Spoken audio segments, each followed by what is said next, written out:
जैसे कि laws of reflection थे वैसे ही लॉज ऑफ रिफ्रैक्शन भी है। तो पहला लॉ क्या है, जो incident ray, normal and the refracted ray they are on the same plane. जैसा कि हमने उस रिफ्लेक्शन के केस में समझा था, वो एक सेम प्लेन के ऊपर होंगे, कोई भी रे जो है प्लेन से बाहर या अंदर नहीं जाएगा।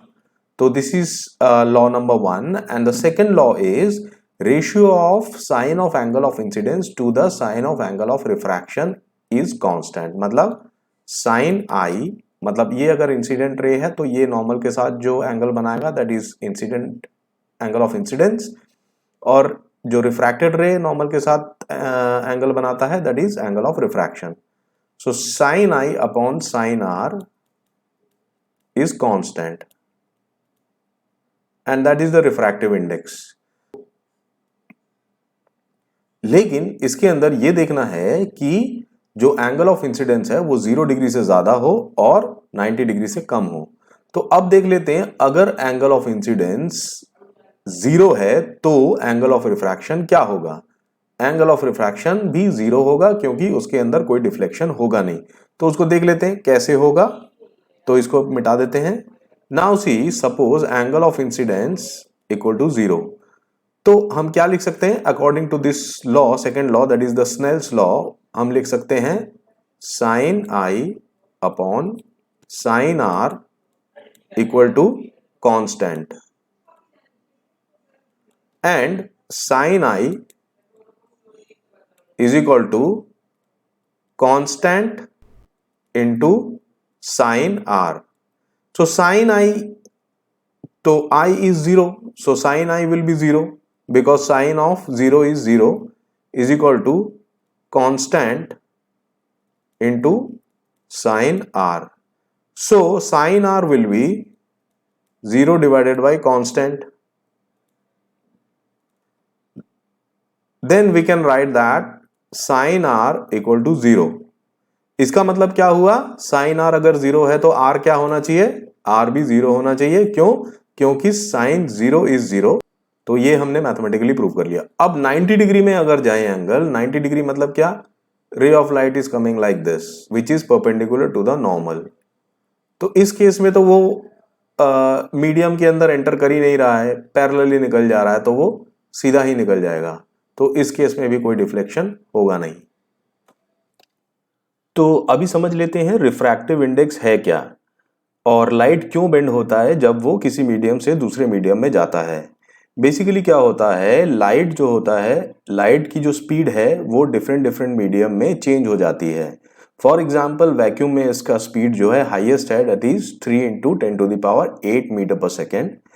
जैसे ही वो किसी दूसरे मीडियम में जो कि डेंसर, ऑप्टिकली डेंसर मीडियम है लाइक वाटर या ग्लास में वो ट्रैवल करती है, तो उसका स्पीड जो है कम हो जाता है और इसीलिए जो है लाइट बेंड हो जाता है टूवर्ड्स द नॉर्मल अगर वो रेयरर टू डेंसर मीडियम में ट्रैवल करती है। अगर वो इसका ऑपोजिट होता है, अगर denser medium to rarer medium में वो ट्रैवल करे तो वो बेंड हो जाती है अवे फ्रॉम द नॉर्मल। तो यही वो रीजन है, बिकॉज लाइट का जो स्पीड है वो डिफरेंट मीडियम में चेंज होता है, इसीलिए जो है वो बेंड होता है और इसी कारण जो है रिफ्रैक्शन होता है। तो अब एक एग्जाम्पल देके हम समझ लेते हैं इसको। सपोज ये मीडियम जो है ये ग्लास है और ये मीडियम जो है ये वाटर है। तो अब हम क्या लिख सकते हैं, refractive index of glass with respect to water.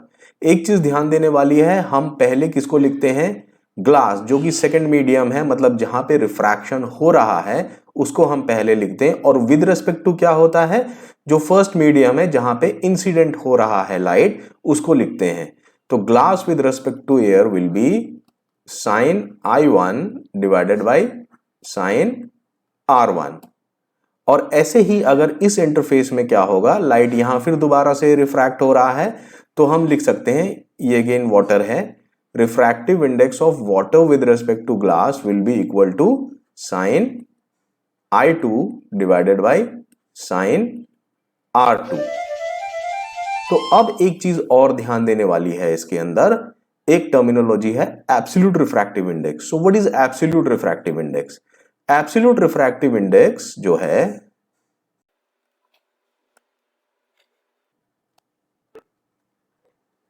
वो हम बोलेंगे refractive index of any medium with respect to air और वैक्यूम।